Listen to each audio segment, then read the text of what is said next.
തെരേസയും സഹോദരിമാരും വെളുപ്പിന് 4:30-ക്കുണരും. പ്രഭാതചര്യകൾക്കു ശേഷം വിശുദ്ധ കുർബാന അർപ്പിച്ചുകൊണ്ട് പ്രാർത്ഥിക്കും. ഈ വിശുദ്ധ കുർബാനയിൽ നിന്നാണ് ഓരോ ദിവസത്തെയും പ്രവർത്തനത്തിനു വേണ്ട ഊർജം അവർ കണ്ടെത്തുന്നത്. കുർബാനയ്ക്ക് ശേഷം അല്പസമയം കൂടി ധ്യാനം. അതിനുശേഷം ആ സഹോദരിമാർ മുറികളും പരിസരങ്ങളും വൃത്തിയാക്കുകയും വസ്ത്രങ്ങൾ അലക്കി വെടിപ്പാക്കുകയും ചെയ്യുന്നു. ആർഭാടമോ ആഡംബരമോ ഇല്ലാത്ത ഭവനമാണ് അവരുടേത്. രാവിലെ 7:30-ക്ക് പ്രഭാത ഭക്ഷണം. അതിനുശേഷം ഓരോരുത്തരും അവരവരുടെ പ്രവർത്തന മേഖലകളിലേക്ക് യാത്രയാകും. സ്കൂളുകൾ, അഗതി മന്ദിരങ്ങൾ, മരണാസന്നരുടെ ഭവനം, ചേരിപ്രദേശങ്ങൾ എല്ലായിടങ്ങളിലും സഹോദരിമാർ കർമ്മനിരതരാകും. ഈ ജോലി രാത്രി ഇരുട്ടുന്നതുവരെ നീളും. എല്ലാവരും ഉറങ്ങിയാലും പലപ്പോഴും മദർ തെരേസയുടെ മുറിയിൽ അരണ്ട വെളിച്ചം കാണാം. എഴുത്തും വായനയുമാണ്. തൻ്റെ മുറിയിലെ വെട്ടം മറ്റൊരാൾക്കും അസ്വസ്ഥതയുണ്ടാകാതിരിക്കാൻ മദർ പ്രത്യേകം ശ്രദ്ധിക്കാറുണ്ടായിരുന്നു. ആയിരക്കണക്കിന് പ്രസംഗങ്ങൾ മദർ നടത്തിയിട്ടുണ്ട്. ഐക്യരാഷ്ട്ര സഭ പോലുള്ള പ്രധാന വേദികളിൽ മദർ തെരേസ പലപ്പോഴും പ്രത്യേകം ക്ഷണിക്കപ്പെട്ട അതിഥിയായിരുന്നു. മദറിൻ്റെ സ്വരം ശാന്തവും വാക്കുകൾ ജീവൻ തുടിക്കുന്നവയുമായിരുന്നു. സമൂഹത്തിലെ എല്ലാ തുറകളിലും പെട്ട വ്യക്തികൾക്ക് മദർ ജീവനിലേക്കുള്ള വഴി കാണിച്ചു കൊടുത്തു. അവാർഡുകളുടെയും സമ്മാനങ്ങളുടെയും നിലയ്ക്കാത്ത പ്രവാഹമാണ് തെരേസയെ തേടിയെത്തിയത്. വിദ്യാഭ്യാസത്തിനായി ഒരു സർവകലാശാലകളുടെയും പടികടന്നിട്ടില്ലാത്ത തെരേസയ്ക്ക് ഓണറ്ററി ഡോക്ടറേറ്റ് ബിരുദങ്ങളുടെ ഒരു നീണ്ട നിര തന്നെയുണ്ട്. കോംബ്രിഡ്ജ് യൂണിവേഴ്സിറ്റി മുതൽ സാന്റിയാഗോ സർവകലാശാല വരെ അതിൽപ്പെടും. മദ്രാസ് യൂണിവേഴ്സിറ്റി മദർ തെരേസയെ ഡോക്ടറേറ്റ് ഓഫ് ലോ ബിരുദം നൽകി ആദരിച്ചു. ശാന്തി നികേതൻ വിശ്വഭാരതി ബിരുദവും നൽകി. നിരവധി അമേരിക്കൻ നഗരങ്ങളും മദറിനെ ആദരിക്കാൻ മുന്നോട്ട് വന്നു. 1979 ലോകസമാധാനത്തിനുള്ള നോബൽ സമ്മാനം മദർ തെരേസയ്ക്ക് ലഭിച്ചു.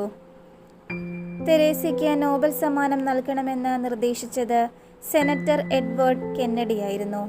കെന്നഡി മദറിൻ്റെ പേര് നിർദ്ദേശിക്കാനുള്ള കാരണം 1971 ബംഗ്ലാദേശിൽ നിന്ന് ലക്ഷക്കണക്കിന് അഭയാർത്ഥികൾ കൽക്കത്തയിലേക്ക് പ്രവേശിച്ചു. അവർക്കു വേണ്ടി നൂറുകണക്കിന് അഭയാർത്ഥി ക്യാമ്പുകൾ ഉണ്ടായി. ഈ അഭയാർത്ഥി ക്യാമ്പുകളെപ്പറ്റി പാശ്ചാത്യ പത്രങ്ങളിൽ ഞെട്ടിപ്പിക്കുന്ന വാർത്തകൾ ദിവസവും വന്നുകൊണ്ടിരുന്നു. ഇക്കാര്യങ്ങൾ നേരിട്ട് മനസ്സിലാക്കാനായി സെനറ്റർ എഡ്വേർഡ് കെന്നഡി കൽക്കത്തയിലെത്തി. അവിടെ കണ്ട കാഴ്ച കെന്നഡിയുടെ ഹൃദയത്തെ വികാരാധീനനാക്കി. ഒരു കന്യാസ്ത്രീ കോളറ ബാധിച്ച രോഗികളുടെ വസ്ത്രങ്ങൾ കഴുകുന്നു, അവരെ ശുശ്രൂഷിക്കുന്നു, ദുർഗന്ധം വമിക്കുന്ന മുറിവുകൾ കഴുകി മരുന്നൊഴിക്കുന്നു. വികാരാധീനനായ കെന്നഡി ഉദ്യോഗസ്ഥന്മാരെ തള്ളിമാറ്റി ആ കന്യാസ്ത്രീയുടെ അടുക്കലേക്ക് ചെന്നു.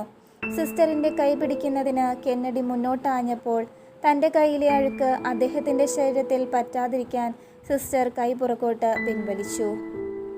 അപ്പോൾ കെന്നഡി പറഞ്ഞു, ആ കൈകളിൽ എത്ര കൂടുതൽ അഴുക്കുണ്ടോ അത്രയും ഞാൻ ബഹുമാനിതനാവുകയാണ്. അത്യന്തം മനോഹരമായൊരു കൃത്യമാണ് നിങ്ങളിവിടെ ചെയ്തുകൊണ്ടിരിക്കുന്നത്.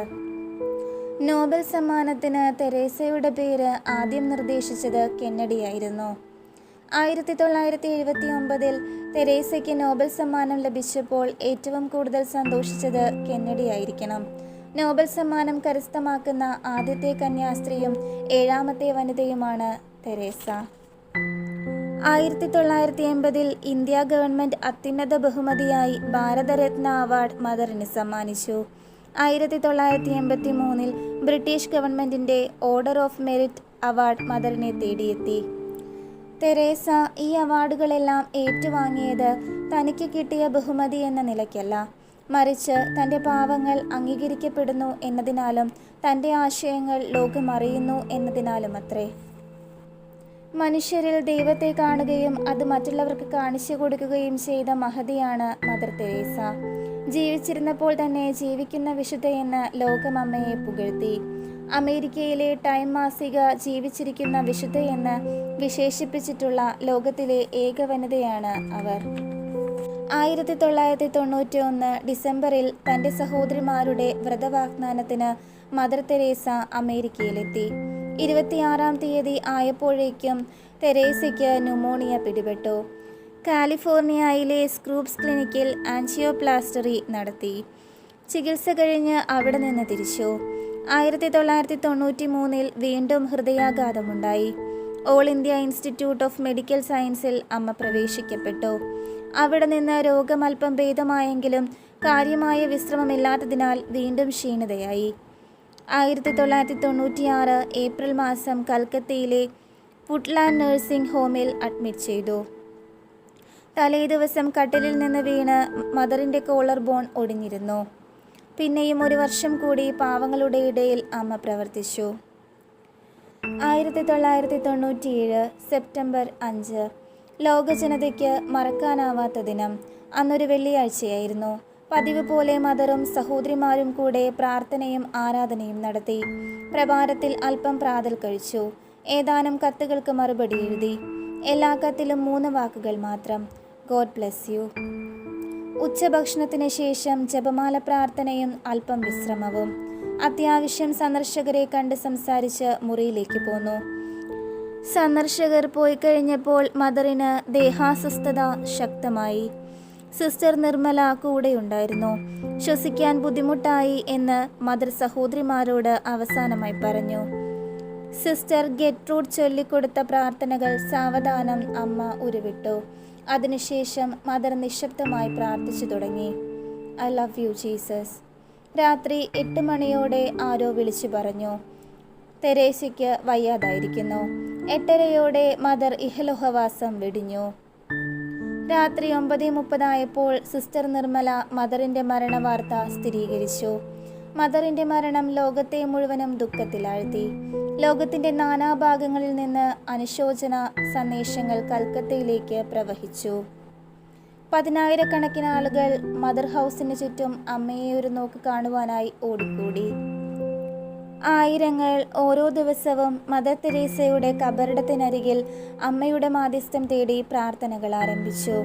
1999 നാമകരണ നടപടികൾ ആരംഭിച്ചു. പാവങ്ങളുടെ അമ്മയായി അറിയപ്പെടുന്ന മദർ തെരേസയെ 2003 ഒക്ടോബർ 19 വാഴ്ത്തപ്പെട്ടവൾ എന്ന തിരുസഭ പ്രഖ്യാപിച്ചു. 2016 സെപ്റ്റംബർ 4 മദർ തെരേസയെ ഫ്രാൻസിസ് മാർപ്പാപ്പ വിശുദ്ധയായി പ്രഖ്യാപിച്ചു.